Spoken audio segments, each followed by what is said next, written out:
Shalom, puji Tuhan, kalau pagi hari ini kita boleh kembali, boleh memasuki minggu ketiga. Ini semua oleh karena anugerah Tuhan, dan saya juga sampaikan kembali selamat Natal dan Tahun Baru. Tuhan memberkati kita semua. Ya, sekalipun bulannya sudah melewati Desember, tapi kita yakini bahwa kasih setia Tuhan tetap kekal untuk selamanya. Salam juga yang ada di rumah, yang terus mengikuti Zoom dengan setia. Kami berharap dengan adanya dicabutnya PPKM ini, mari yang masih online, bergabung dengan kami yang ada di tempat ini. Saya yakin dan saya percaya, kasih setia Tuhan terus dilimpahkan di tempat ini. Haleluya, puji Tuhan. Mari kita sama-sama buka firman Tuhan pada pagi hari ini. Firman Tuhan diambil di dalam Kolose pasal yang kedua. Kita akan baca Kolose 2 ayatnya yang ke-6 sampai yang ke-16. 15. Di sini dikatakan dalam perikop judulnya kepenuhan hidup dalam Kristus. Kamu telah menerima Kristus Yesus Tuhan kita, karena itu hendaklah hidupmu tetap di dalam Dia. Hendaklah kamu berakar di dalam Dia dan dibangun di atas Dia. Hendaklah kamu bertambah teguh dalam iman yang telah diajarkan kepadamu, dan hendaklah hatimu melimpah dengan syukur. Hati-hatilah supaya jangan ada yang menawan kamu dengan filsafatnya yang kosong dan palsu menurut ajaran turun-temurun dan roh-roh dunia, tetapi tidak menurut Kristus. Sebab dalam Dialah berdiam secara jasmaniah seluruh kepenuhan kealahan, dan kamu telah dipenuhi di dalam Dia. Dialah kepala semua pemerintah dan penguasa. Dalam Dia, kamu telah disunat bukan dengan sunat yang dilakukan oleh manusia, tetapi dengan sunat Kristus yang terdiri dari penanggalan akan tubuh yang berdosa. Karena dengan Dia kamu dikuburkan dalam baptisan, dan di dalam Dia kamu turut dibangkitkan juga oleh kepercayaanmu kepada kerja kuasa Allah yang telah membangkitkan Dia dari orang mati.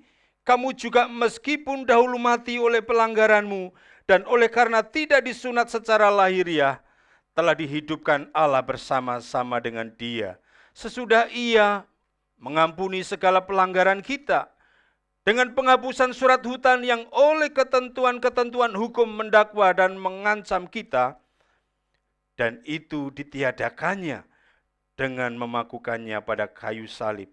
Ia telah melucuti pemerintah-pemerintah dan penguasa-penguasa, menjadikan mereka tontonan umum dalam kemenangannya atas mereka. Puji nama Tuhan. Nah, minggu yang ketiga ini, firman Tuhan berbicara tentang keistimewaan pribadi Kristus. Bapak Ibu yang terkasih di dalam nama Tuhan Yesus, apa sih keistimewaan pribadi Kristus dalam hidup saudara dan saya? Halo? Apa keistimewaan pribadi Kristus dalam kehidupan kita sebagai orang-orang percaya? Mungkin saudara berkata, Pak Amos, Kristus istimewa bagi saya karena apa? Saya sudah ditolong Tuhan. Karena saya sudah diberkati, usaha saya semakin bertambah-tambah. Itu tidak salah, saudara. Mungkin saudara mengalami mujizat-mujizat Tuhan. Tuhan sudah menyembuhkan saya. Tuhan sudah menolong saya dari tekanan, dari kesulitan. Dan bahkan tantangan hidup ini. Itu tidak salah, saudara. Tapi Tuhan rindu. Keistimewaan pribadi Kristus dalam hidup saudara dan saya adalah bukan karena saudara melimpah dengan kekayaan itu. Bukan karena saudara sudah berhasil dalam segala sesuatu. Tidak, itu tidak salah. Tapi yang terutama, yang adalah Kristus yang sudah mati buat saudara. Yang seharusnya kita tidak layak, tetapi Tuhan sudah memberikan pendamaian atas hidup saudara dan saya. Sehingga kita boleh diampuni dan kita boleh diangkat menjadi anak-anaknya. Dan oleh karena iman saudara, oleh karena percaya saudara, saudara diselamatkan. Bukan itu saja, keistimewaan Kristus dalam pribadi kita, itu adalah ajaran-ajarannya, ketetapan-ketetapannya, yaitu melalui firman-Nya.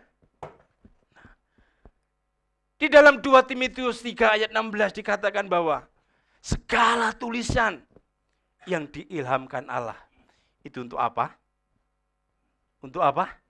Untuk mengajar. Untuk apa lagi?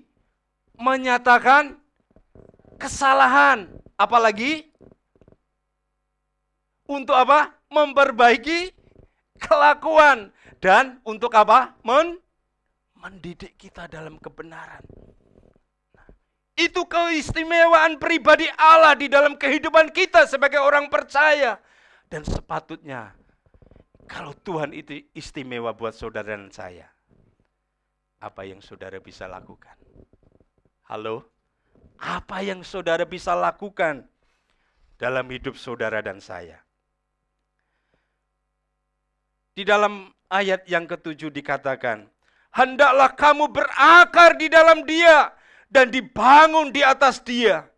Hendaklah kamu bertambah teguh dalam iman yang telah diajarkan kepadamu, dan hendaklah hatimu melimpah dengan syukur. Puji nama Tuhan. Slide selanjutnya dikatakan, dengan kita boleh menerima Kristus Yesus sebagai Tuhan, itu artinya kita telah mengambil keputusan bahwa kita hidup bersatu dengan Dia dan mengizinkan Tuhan yang mengendalikan hidup kita. Dan hal itu mengandung konsekuensi bahwa kita tidak boleh membiarkan siapapun menjadi perintang di antara kita dengan Kristus. Itu sebabnya saudara, karena Dia istimewa buat saudara dan saya, apa yang dapat kita lakukan? Satu hal yang pertama, alasan yang pertama, mengapa kita harus bersyukur kepada Tuhan dengan keistimewaan yang ada, yang Tuhan berikan satu, bukan saja tadi Allah sudah menyelamatkan hidup saudara dengan ajaran-ajarannya, tetapi juga keteladanan Kristus di dalam hidup saudara dan saya perlu kita lakukan. Dan inilah yang menjadi poin yang pertama. Apa yang perlu kita lakukan kalau Kristus istimewa di dalam hidup saudara? Di awal tahun 2003 ini, marilah yang pertama ini, kita mau berakar di dalam Dia. Amin.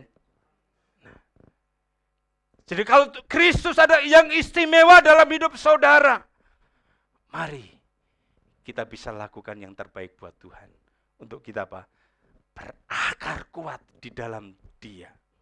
Nah, kerohanian kita harusnya berakar kepada Kristus sebagai orang-orang yang dipilih untuk menerima anugerah keselamatan melalui Kristus. Kita harus memastikan bahwa kita mendapat nutrisi yang tepat agar kerohanian kita ini bertumbuh secara sehat. Karena Tuhan istimewa, maka kita harus berakar di dalam Dia. Nah, kalau kita berakar di dalam Dia, otomatis kita harus mendapatkan apa? Makanan rohani-rohani yang membangun hidup kita. Dikatakan tadi, mendapatkan nutrisi yang tepat agar apa? Kerohanian kita bertumbuh secara sehat. Nah, untuk mendapatkan nutrisi yang sehat, makanan yang sehat, tentunya saudara dan saya harus mencintai gereja saudara dan saya. Artinya kita harus tinggal di dalam gereja lokal. Nah, kalau saudara ada di tempat ini, maka makanan rohani itu kita ambil. Apapun makanan rohani ini mungkin menegur kita. Mungkin makanan rohani itu menemplak hati kita. Kita boleh bersyukur. Karena firman-Nya tadi katakan bahwa firman itu apa? Mengajar. Bukan saja mengajar tetapi menyatakan kesalahan. Itu sebabnya kita harus tertanam di dalam gereja lokal itu sendiri. Nah, kalau saudara ada di tempat ini, saya yakin dan saya percaya, hamba-hamba Tuhan yang sudah melayani kita di tempat ini, melalui kuasa firman-Nya, kita diubahkan dari hari lepas hari. Amin. Nah, sehingga kita tidak perlu lagi, mungkin saudara ada yang bilang, oh selama ini saya ada di sini itu, waduh kurang dicas. Saya di sini itu kurang dibangun kehidupan rohani saya. Akhirnya apa? Ada begitu banyak gereja-gereja. Dan saya sangat prihatin sekali ketika saya bersama dengan hamba-hamba Tuhan yang ada di PGIS ini. Mereka bercerita dengan keluh kesah mereka semua. Gerejanya sampai kosong. Yang tadinya 10 keluarga yang pernah saya ceritakan. Tinggal 2 keluarga. Yang 8 tuh entah kemana. Dia mencari nutrisi-nutrisi yang sehat katanya. Padahal firman-Nya sama. Nah, kalau firman-Nya sama, otomatis kuasanya pun juga sama. Amin. Maka ketika firman itu mengubahkan hati kita, ketika firman itu menyindir kita, mungkin firman itu menegur kita, kita terima dengan sukacita. Karena apa? Akan mendidik kita lebih lagi untuk kita bisa berakar lebih kuat lagi. Amin. Sehingga tumbuh kerohanian yang sehat. Nah, kalau kita sedikit-sedikit lagi ada tantangan, ada gesekan, terus kita mutung, kita lari ke tempat yang lain. Hal yang sama ketika engkau mendapati mungkin gereja satu dengan yang lainnya, hal yang sama akan terjadi. Tetapi ketika engkau tinggal di dalam Tuhan, berakar kuat di dalam Tuhan, maka kerohanian kita otomatis akan tumbuh. Gesekan itu biasa, saudara. Gesekan itu kecil. Tetapi yang terbesar adalah apa? Tuhan. Karena apa? Dia yang istimewa di dalam hidup saudara dan saya. Puji nama Tuhan. Dengan berakar di komunitas yang tepat, kita dapat tegak bertahan terhadap segala angin pengajaran yang menerpa. Nah, sehingga dengan komunitas-komunitas ini, dimanapun kita berada, nah, dan saya juga menyarankan bagi anak-anak saya yang tinggal di luar kota, dan saya bersyukur anak-anak saya boleh menemukan komunitas-komunitas yang membuat apa? Dia bangkit, dia dipulihkan, dia dikuatkan, dan dia diteguhkan. Sehingga puji Tuhan, Naomi yang ada di Bandung sekarang boleh melatih anak-anak tamborin yang seusia anak-anak SMA ini. Dia melayani. Nah, kalau kemarin Joe bilang, untuk melayani itu enggak mudah, ada harga harus yang dibayar. Jadi mengorbankan waktu, tenaga. Di Bandung itu Naomi ibadahnya itu 4 kali. Pelayanannya juga ikut 4 kali, saudara. Secara manusia, capek enggak? Secara tubuh ini capek, saudara. Tetapi kalau kita ada di dalam Tuhan, Tuhan yang menjadi sumber kekuatan itu. Amin. Itu sebabnya, mari kita di tahun 2023 ini semakin giat di dalam Tuhan. Amin. Dan kita berakar lebih lagi di dalam Tuhan. Puji nama Tuhan. Kemudian, hal yang kedua, kalau Kristus istimewa buat saudara dan saya, apa yang harus kita lakukan? Yang kedua, kita harus apa? Kita harus dibangun di atas Dia. Setelah memiliki akar yang menyerap nutrisi yang sehat dan menjadi dasar yang kuat, maka kerohanian kita itu harus apa? Bertumbuh bagaikan bangunan yang didirikan di atas fondasi yang kuat. Saya bersyukur di sini ada setidaknya ada ahli obat-obatan pertanian, ada Bapak Pendeta Edi Subandi. Nah, sering mengilustrasikan tanaman-tanaman itu. Dan saya bersyukur ketika tanaman itu sampai tempo hari ketika Pak Edi Subandi berkhotbah di WBI sampai diambil pohon, ngasih contohnya supaya Pak jemaat itu jelas dilihat akar-akarnya. Cuman saya nggak ada akarnya, saya cuman lihat ini aja, nggak ada akarnya. Jadi ketika nggak ada akarnya, saya cabut tadi apa dengan apa? Dengan mudah. Karena apa? Nggak ada akarnya. Kalau PD asli, ini yang palsu PD. Puji nama Tuhan. Itu artinya bahwa apa? Ketika kita tidak berakar di dalam Tuhan semakin dalam dan semakin dalam, kita mudah digoyahkan dengan segala tantangan yang ada di depan kita. Amin. Namun ketika kita semakin berakar dalam dan semakin dalam, maka bangunan kita akan menjadi kokoh. Tidak dapat diombang-ambingkan sedemikian rupa. Karena apa? Kita didirikan di atas fondasi yang kuat. Hanya di atas fondasi yang benar, maka suatu bangunan itu dapat didirikan dan bertahan dalam berbagai kondisi cuaca yang mengancam. Mari kita coba bandingkan dengan firman Tuhan di dalam Injil Matius. Kita baca Injil Matius pasalnya yang ke-7.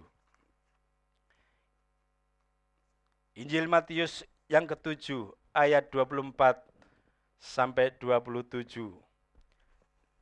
Dikatakan di sini, setiap orang yang mendengar perkataanku ini dan melakukannya, ia sama dengan orang yang bijaksana yang mendirikan rumahnya di atas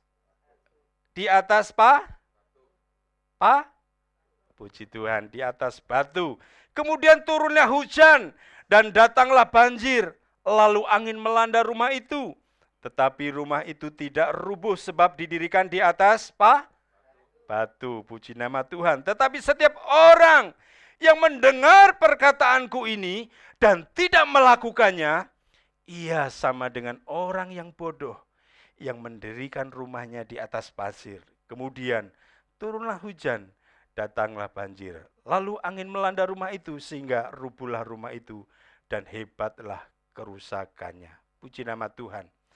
Saudara dan saya, kita sebagai anak-anak Tuhan harus dibangun kehidupan kita di atas Dia. Dia di sini adalah pribadi Tuhan.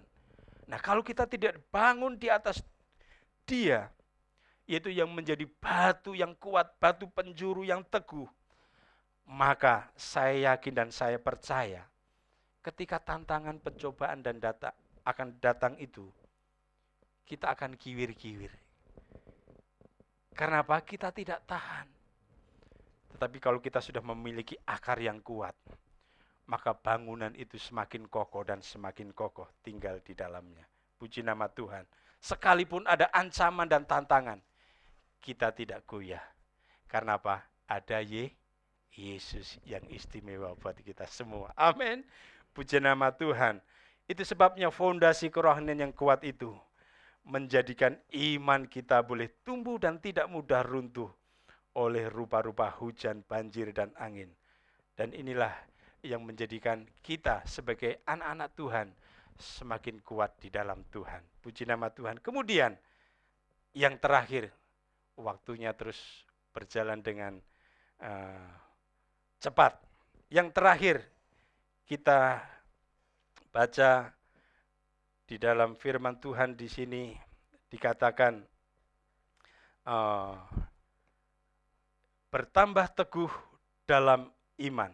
Nah, kalau rupa-rupa ajaran dan filsafat kosong saat ini banyak beredar di sekitar kita, ajaran-ajaran ini bisa mengambil bentuk yang samar dan kadang menyerupai kekristenan yang benar.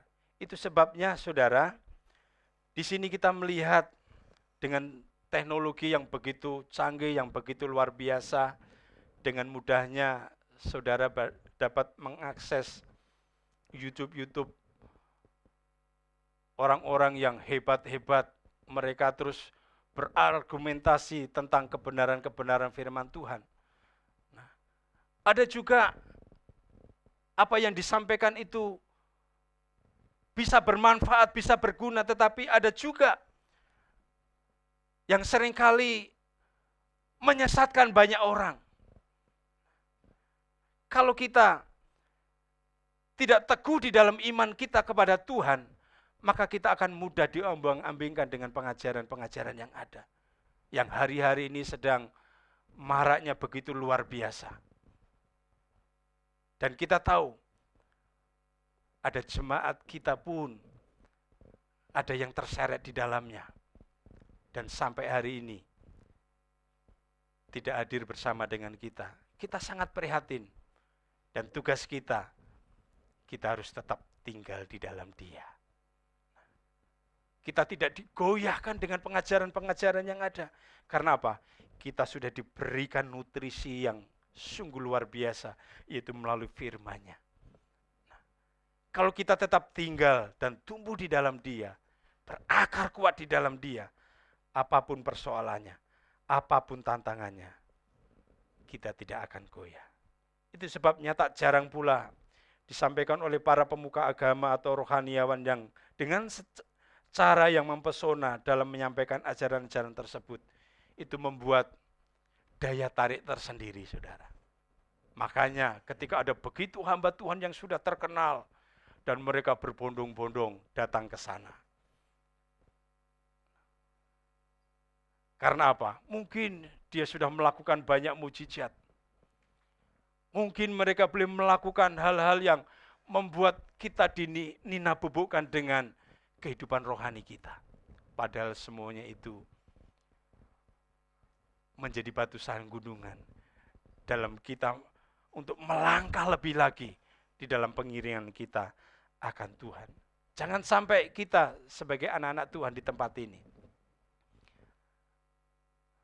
terbawa oleh arus dunia yang semakin hari bukan semakin baik. Dan bahkan sering kita juga mengkultuskan hamba Tuhan yang hebat, yang luar biasa. Padahal yang luar biasa adalah pribadi Tuhan Yesus itu sendiri. Jangan sampai kita tersesat. Itu sebabnya mari kita boleh bertumbuh kuat di dalam iman kita, di dalam Tuhan. Mengenai hal itu, Yesus sendiri telah memberikan nasihat agar kita juga mewaspadai setelah menguji dari buahnya. Kalau kita baca di dalam Matius pasal yang ke-7, ayat yang ke-15 sampai yang ke-20, di sini dikatakan.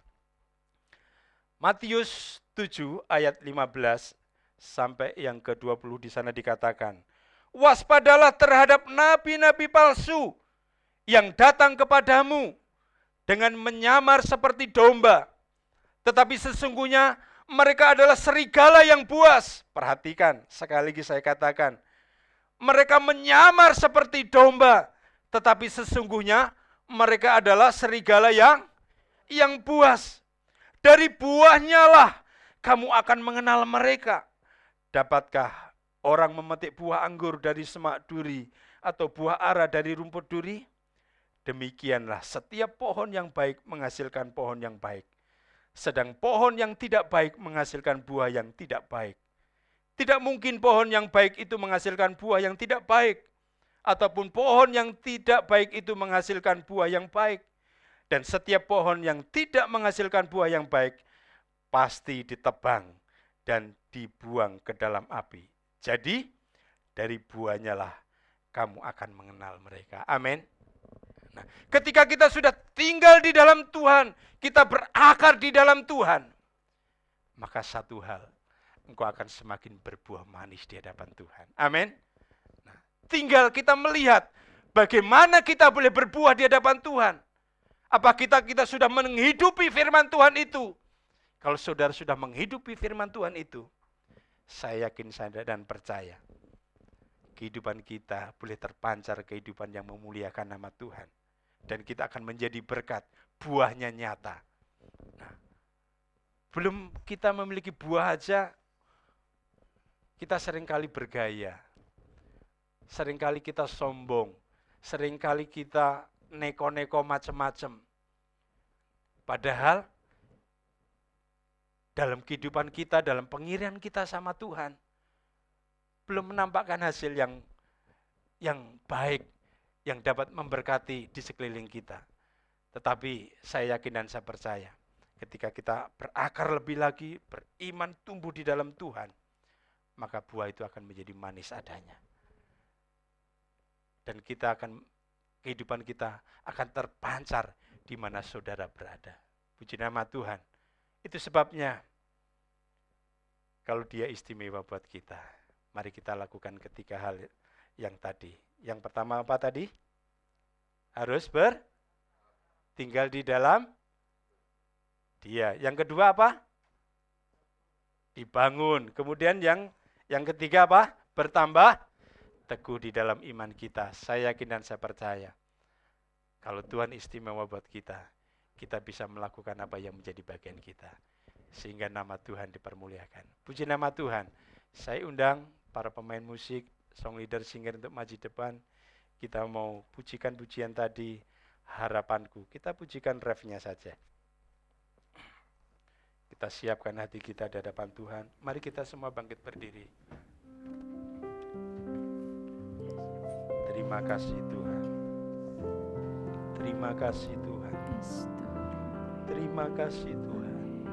Engkau pengharapan kami yang tidak pernah mengecewakan. Harapanku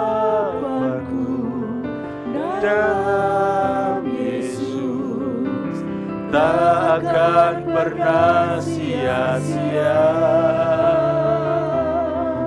dan imanku tetap teguh karena Yesus menopangku. Lebih lagi katakan harapanku. Haleluya. Dalam Yesus. Terima kasih Tuhan. Takkan pernah. Terima kasih Tuhan. Oh. Dan imanku Tuhan. Yes Lord. Amin. Sekali katakan dengan segenap hati kita. Harapanku dalam Yesus tak akan pernah sia-sia, dan imanku tetap teguh karena Yesus menopangku. Terima kasih Tuhan. Hamba-Mu sudah berhenti berbicara. Apa yang Tuhan sampaikan bagi kami melalui kebenaran firman-Mu ini, Tuhan, ini kami, umat-Mu yang Kau kasihi. Sungguh Kau istimewa bagi kami Tuhan. Sungguh Kau istimewa bagi kami, sehingga kami boleh memiliki iman pengharapan yang teguh di dalam Engkau Tuhan. Karena Engkau istimewa buat kami, maka di awal tahun 2023 ini Tuhan, kami mau lebih lagi tinggal di dalam Engkau lebih lagi Tuhan. Kami mau dibangun di dalam Engkau, sehingga fondasi yang kuat ini membawa kami semakin kuat dan tumbuh di dalam Engkau Tuhan. Sekalipun dunia memprediksi dengan banyak hal, namun kami percaya Engkau yang menjadi pengharapan kami. Engkau yang istimewa bagi kami, sehingga kami dimampukan Tuhan untuk kami boleh menjalani tahun ini hidup dalam kemenangan bersama-Mu Tuhan. Terima kasih Tuhan. Kami taruhkan berkat setia-Mu bagi umat-Mu yang Kau kasihi. Setiap keputusan-keputusan, tindakan-tindakan yang kami lakukan untuk di masa datang ini Tuhan, membuat kehidupan rohani kami semakin dibangun dari hari lepas hari. Terpuji nama-Mu kekal selama-lamanya. Di dalam nama Tuhan Yesus kami bersyukur buat kasih setia-Mu. Kami berdoa buat umat-Mu yang Kau kasih dalam segala pergumulannya. Engkau membuka jalan saat mereka tiada jalan Tuhan. Kami menaruhkan segala pergumulan umat-Mu, mungkin buat rumah tangga mereka, buat pekerjaan, buat usaha, buat masa depan anak-anak mereka. Tuhan, pemeliharaan-Mu indah pada waktunya. Tangan kuat kuasa-Mu terulur atasnya Tuhan, sehingga beban-beban yang ada ini menjadi ringan adanya. Dan Kau selalu menopang setiap kami Tuhan, yang memberikan kekuatan bagi kami. Yang sakit Tuhan sembuhkan. Tolonglah Tuhan, jemaat-Mu yang mengalami sakit penyakit, baik yang ada di tempat ini mungkin di luar negeri. Tuhan, jamah dia, pulihkan dia. Di dalam nama Tuhan Yesus, oleh kuasa bilir-Mu segala sakit penyakit disembuhkan. Mereka yang bimbang diteguhkan, yang lemah dikuatkan Tuhan, dibangun lebih lagi di dalam Yesus Kristus Tuhan. Terima kasih Tuhan. Kami juga memberkati di minggu-minggu ini jemaat-Mu yang berulang tahun. Biar kasih anugerah-Mu menuntun langkah hidupnya untuk terus maju di dalam Engkau. Lebih lagi Tuhan, di dalam kedewasaan iman mereka bersama-Mu Tuhan. Berkati kehidupannya di dalam nama Tuhan Yesus. Demikian juga dengan pergumulan gereja-Mu Tuhan. Kami menaruhkan banyak hal. Terus kami bersehati untuk pembangunan gereja-Mu. Kami boleh menanti akan persetujuan dari bangun gedung di tempat ini Tuhan.